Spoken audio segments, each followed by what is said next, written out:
20세기의 성자라고 말하는 엘버트 슈바이처 박사 아시나요? 모르나요? 그가 의사고 음악가고 철학 박사고 여러 모양으로 참 뛰어난 사람. 그런데 그가 앞으로 그의 미래가 쫙 희망으로 빛으로 태양이 떠오르는 것처럼 미래가 보장되어진 그 모든 것들을 버리고 검은 대륙 아프리카로 떠나갑니다. 많은 사람들이 그의 결단을 이해할 수가 없었습니다.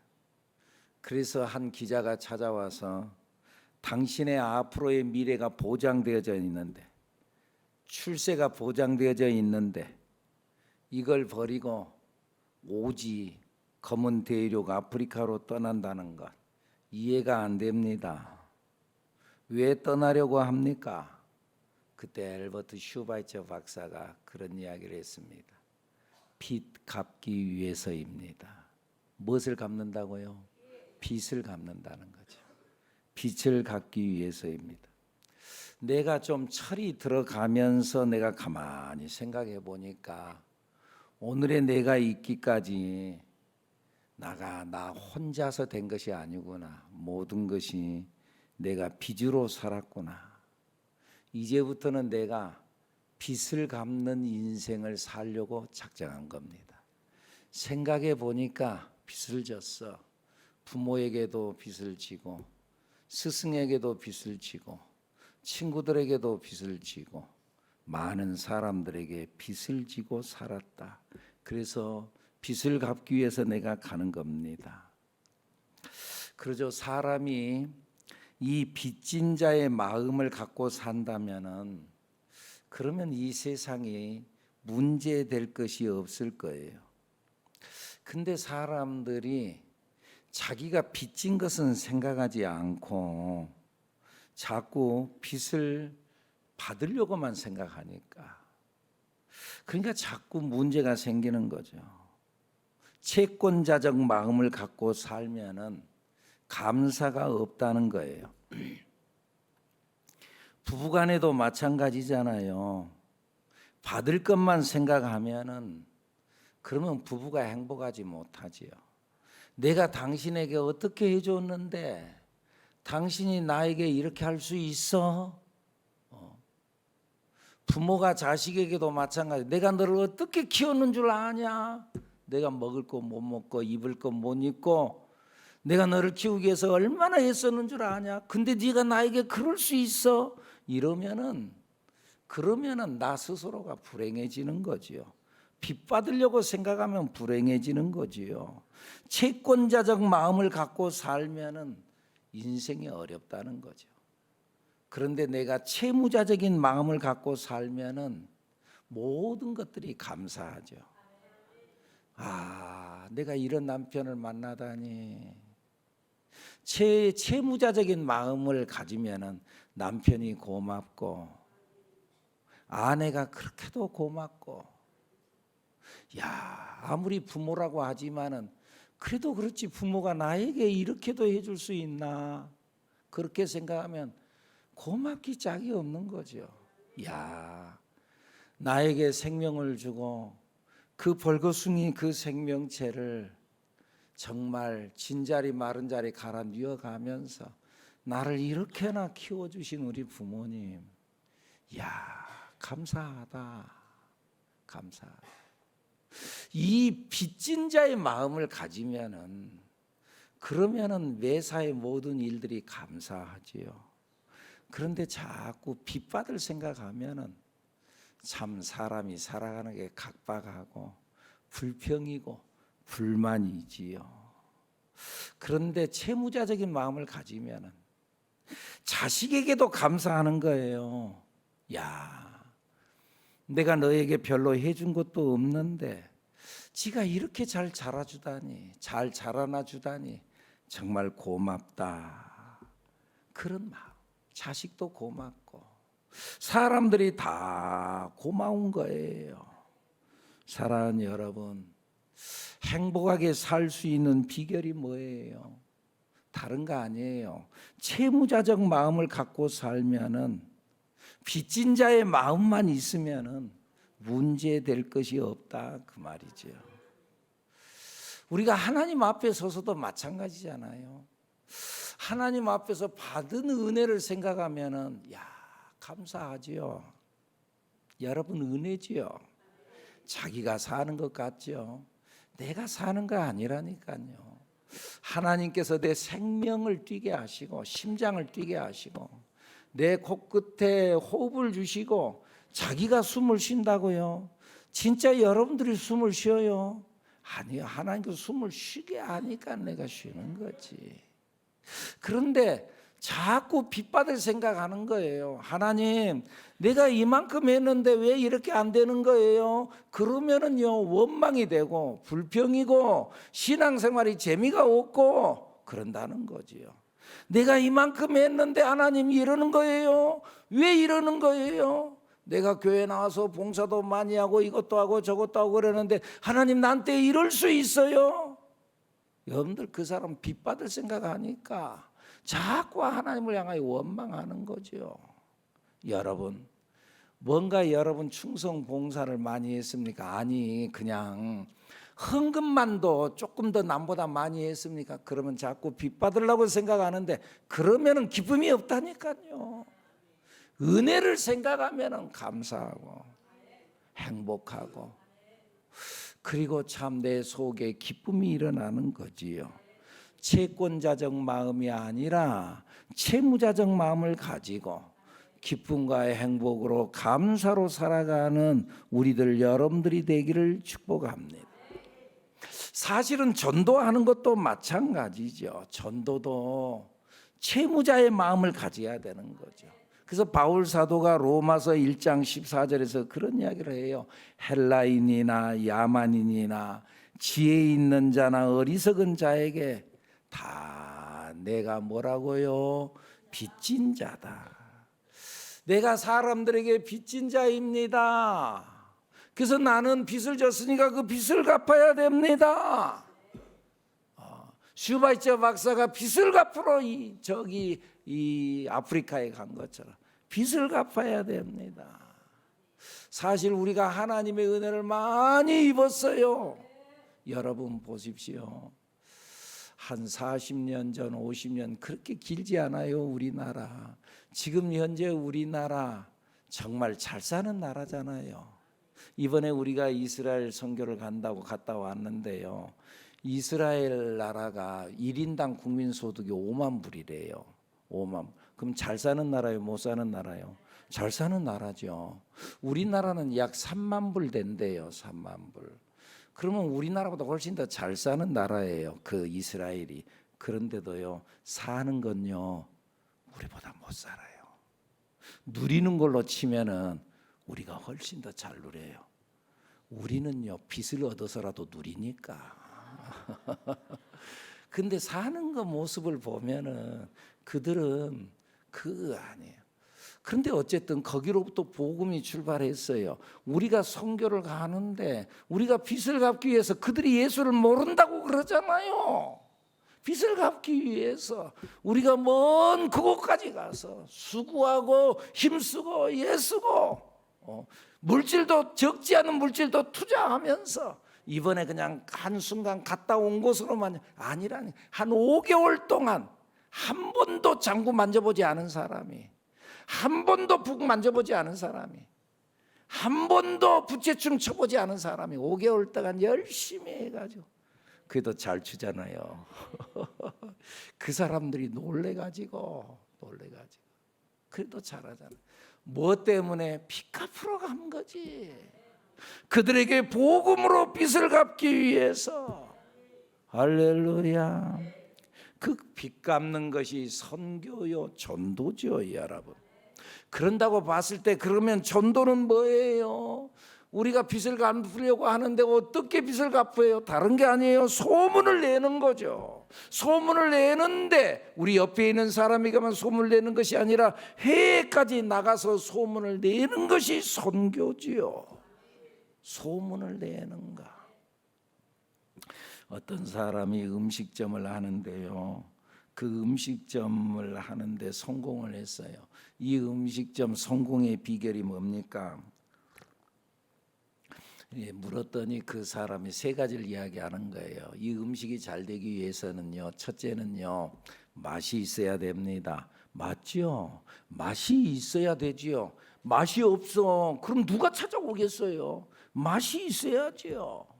두 번째는 그게 청결해야 되지요. 위생적으로 맛은 있는데 위생이 이거 아주 더러워, 그러면은 그곳 안 찾아가는 거지요. 청결해야 되죠. 그리고 또 하나는 소문이 나야 된대요. 소문이 나야 된다. 이걸 교회에 한번 적용해 볼까요? 교회가 사람들이 어떻게 하면은 사람들이 교회로 찾아올까? 먼저 교회가 맛이 있어야 돼요. 교회가 매력이 있어야 돼요. 성도들이 맛이 있어야 된다 그 말이에요. 새하늘교회 괜찮은 교회예요. 매력이 있는 교회예요. 성지순례, 사람들은 다 성지순례 가지요. 그런데 우리는 성지순례를 넘어서 이스라엘 선교를 가가지고, 제가 거기 가이드 목사님한테 내가 물었어요. 이곳에서 이 일을 시작한 지가 얼마나 돼서 23년 됐습니다. 23년 동안 이렇게 와가지고 부채춤을 추고 또 장구 또 부꽹가리 들고 와가지고 그래가지고 태평소를 불고 막 상모 돌리기를 막 하고 말이죠. 그러면서 한 거 이런 팀 봤습니까? 한 번도 못 봤습니다. 못 봤습니다. 이런 일을 마침 가가지고 말이죠. 거기에 저랑 같이 친분이 있는 어느 한 목사님, 그 교회에서도 성지순례 왔다고 성도들 같이 함께 왔더라고요. 거기는 성지순례 한다고 돌고 우리랑 일정이 똑같았어요. 가는 비행기 같이 타고 오는 비행기 같이 타고 왔어요. 그래서 그들은 이스라엘도 하고 요르단까지 건너갔다 왔어요. 다 보니라고. 우리는 보는 것이 중요한 것이 아니라 우리는 이스라엘 땅에서 그들에게 빚을 갚기 위해서, 복음이 시작한 그곳에 빚을 갚기 위해서 선교의 일을 감당하는 하나님께서 기뻐하시리라. 매력이 있는 교회, 새하늘교회 괜찮은 교회예요. 할렐루야. 우리 교회에 여러분들이 잘 모르시는 분들이나 혹은 이렇게 오시는 분들이 있는데 계속 나와갖고 주시하는 거예요. 새하늘교회가 어떤 교회인가 보자. 괜찮은 교회예요. 그러니까는요, 믿고 그냥 등록하고 교회 다니세요. 아직도 그렇게 쳐다만 보지 말고. 아, 주여. 근데 우리끼리 좋아라고 하면 교회가 맛이 있어야 된다. 설교가 맛이 있어야 돼요. 근데 여러분, 맛만 있으면 돼요? 교회가 청결해야 되죠. 청결하다는 말은 청소해갖고 깨끗하게 하라는 말, 그 말이 아니고 복음적이어야 된다 그 말이죠. 맛있게 한다고 해서 교회가 자꾸 이상한 짓만 하면은 안 되잖아요. 설교를 하는 데 있어서 괜히 맛있게 한다고 해서 괜히 웃기기만 하면 안 되잖아요. 어떤 분은 설교를 막 웃기기만 해. 그러면 그것은 설교가 아니라 코미디지. 그건 만담이지. 예수를 전하는 게 아니고 자꾸 웃기려고만 해. 아니라는 거지. 복음적이어야지요. 예수여야 되지요. 예수님이 전해져야지요. 사랑하는 여러분, 우리 예수 잘 믿는 우리들 여러분들이 되기를 축복합니다. 그리고 또 하나는 소문이 나야지요. 마가복음 2장에 보면은요, 중풍병자가 예수님을 만남으로 인하여 고침받는 그런 말씀이 나오지요. 그런데 그는 친구를 잘 만났지요. 그래서 내 친구가 중풍병자니까 몸을 움직이지 못하니까 아예 들것이 싫어가지고 예수님 앞에 와가지고 지붕을 뚫고 달아내렸지요. 그래가지고 그가 고침받았지요. 그런데 그의 고침받음, 믿음의 시작은 어디서부터였어요? 소문에서부터 시작됐어요. 그들이 듣고 예수님 앞에 왔어요. 그래서 로마서 10장에서도 뭐라 그래요? 믿음은 들음에서 난다고 그랬어요. 다시 말하면 소문에서 믿음이 난다 그 말이에요. 믿음이 어디서 난다고요? 소문에서, 들음에서 난다는 거예요. 마가복음 3장 8절의 말씀에 보면은요, 뭐라고 말씀이나 많은 무리가 그가 하신 큰 일을 듣고 나오는지라, 말씀을 듣고 나오는지라. 마태복음 20장에 보면은 맹인 두 사람이 길가에 앉았다가 예수께서 지나가신다 함을 뭐라고요? 듣고. 예수님이 지나가신다. 맹인이니까 안 보이잖아요. 안 보이는데 예수님이 지나가신다함을 듣고 소리질러 이르되 주여 우리를 불쌍히 여기소서. 마가복음 10장에 보면은 바디메오에 대한 이야기도 마찬가지예요. 길가에 앉았다가 나사렛 예수시란 말을 듣고 오늘 본문에도 12년 동안 혈루증 병을 앓고 있던 이 여인이 뭐라고 말씀이 나온가 봐볼까요? 27절 시작. 예수의 뭐라고요? 소문을 듣고 무리 가운데 끼어 뒤로 와서 그의 옷에 손을 대니 소문을 들었어요. 그리고 소문을 듣고 난 뒤에 낫는다는 믿음이 들었어요. 28절 이는 내가 그의 옷에만 손을 대어도 구원을 받으리라 생각함이라. 예수님의 옷자락에 손만 대도 내가 병이 낫는다. 아멘입니까? 이 믿음. 오늘 또 이 믿음이 있어지기를 예수님 이름으로 축복합니다. 사람들의 소문을 듣고 이 여인이 예수님 앞에 왔어요. 그런 의미에서 여러분 오늘 우리들은요, 사람들에게 듣게 해줘야 돼요. 소문을 내야 돼요. 알려줘야 돼요. 말해야 돼요. 교회 부흥이 어떻게 해서 이루어지느냐? 다른 거 아니에요. 소문을 통해서 일어나는 거예요. 다시 말하면은 전도가 뭐냐? 소문 내는 거예요.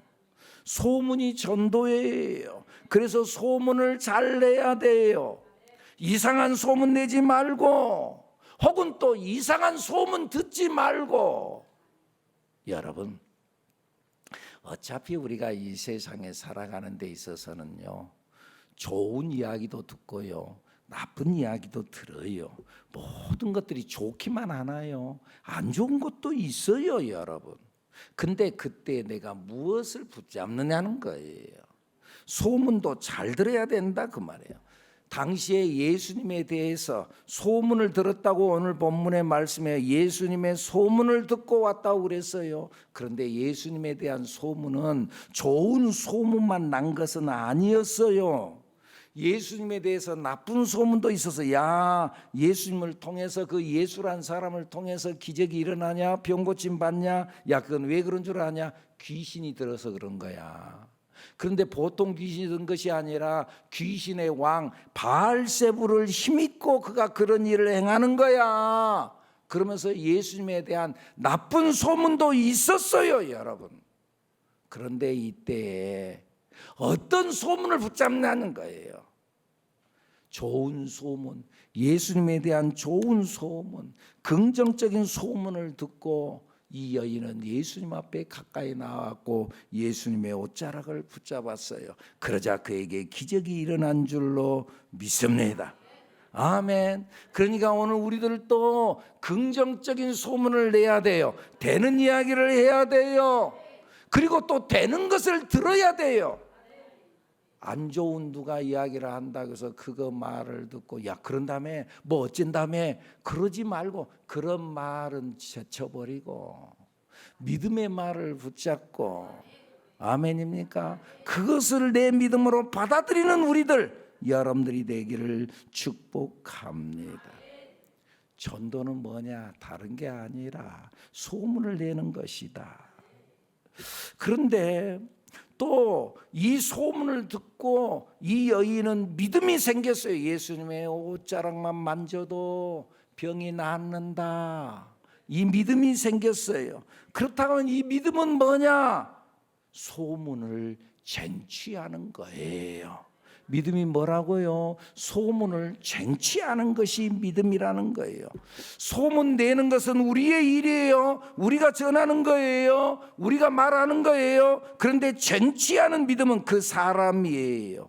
예수님은 지금 이 여인을 만나러 온 것이 아니었어요. 지금 현재 예수님은 이 여인 만나러 간 것이 아니라 회당장이 찾아와 가지고 내 딸이 병들었습니다. 회당장 야이로가 와가지고 내 딸이 병들은 내 딸을 좀 고쳐주세요. 그래 내가 고쳐주마 하고 그 집으로 가는 중에 중간에 일어난 일입니다.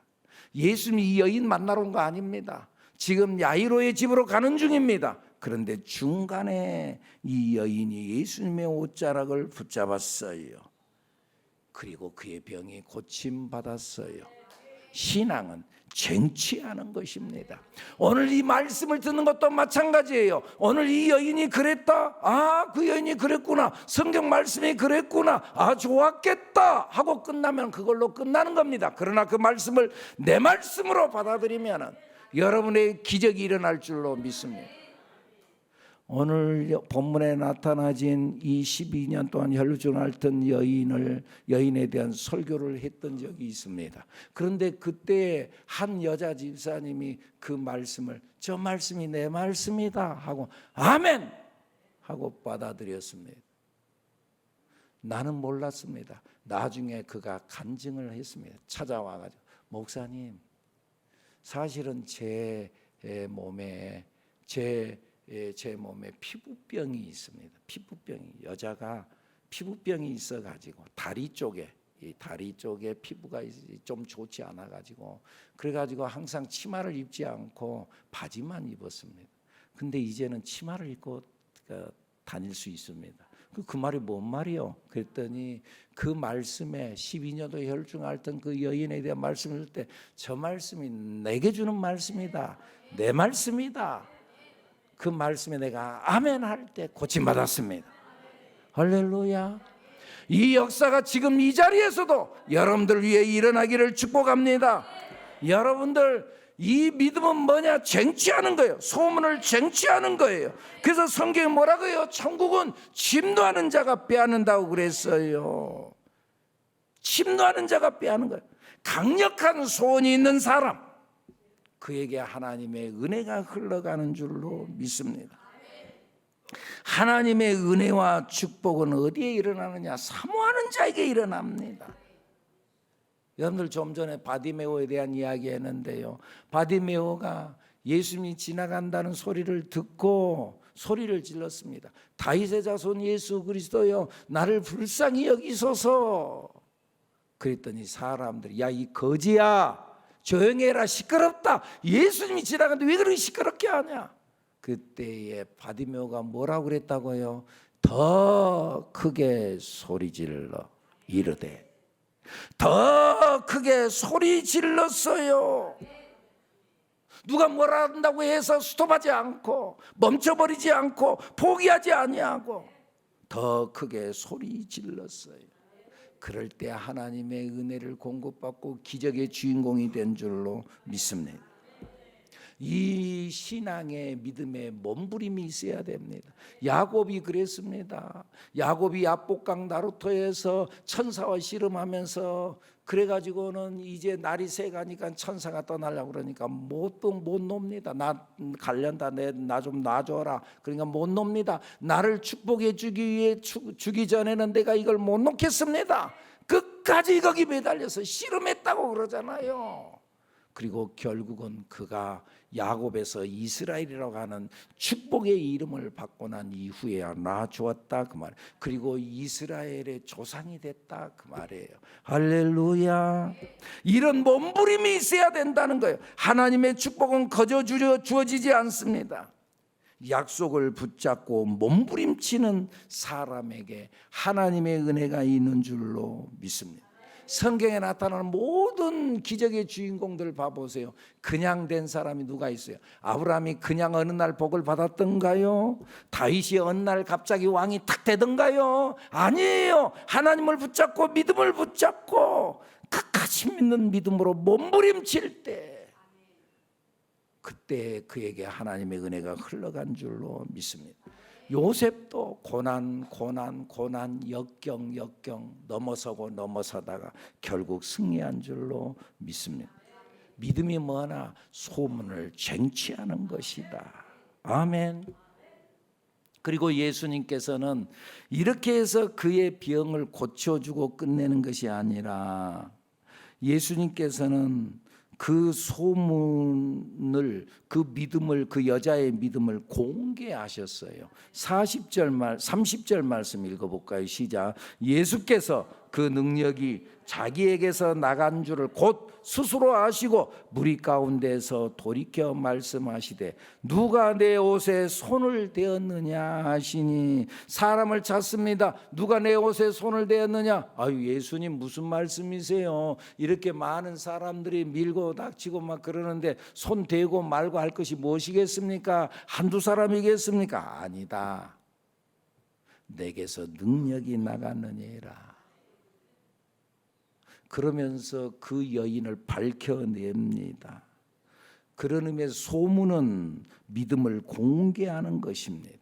누가 내 옷에 손을 대었느냐? 예수님께서 몰라서 물었겠어요? 누구냐? 몰라서 물었겠어요? 다 알아. 그럼에도 불구하고 예수님의 의도는 그 여인을 공개하는 거예요. 그리고 사람들에게 교훈을 주는 거예요. 너희들도 이와 같이 해라. 믿음을 가져라. 말씀을 받아들고 이 믿음을 쟁취해라. 아멘입니까?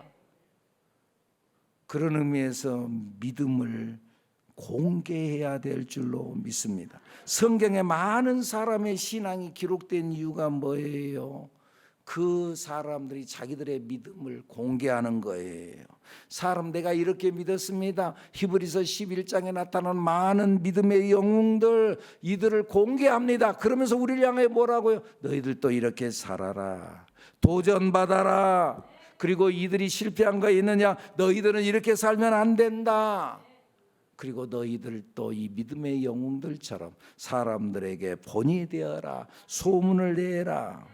여러분들의 믿음이 공개되어지기를 축복합니다. 말로만이 아니라 여러분의 삶으로 공개되어지기를 축복합니다. 우리 교단에서 우리 총회장님께서 한 성도 한 영혼 주께로라고 하는 표를 걸고 우리 교단적으로 영혼 구원에 힘쓰자고 그랬어요.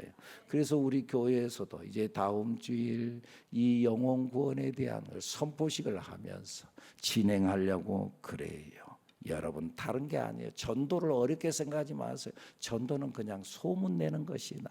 예수님 소문을 내는 것이다. 소문 내는 거예요. 그러면 되는 거야. 물론 입술로도 소문을 내지만 내 삶의 모습으로 믿음을 공개하는 거지요. 공개하는 거. 이 믿음으로 승리하는 여러분들이 되기를 축복합니다. 기도합니다. 하나님,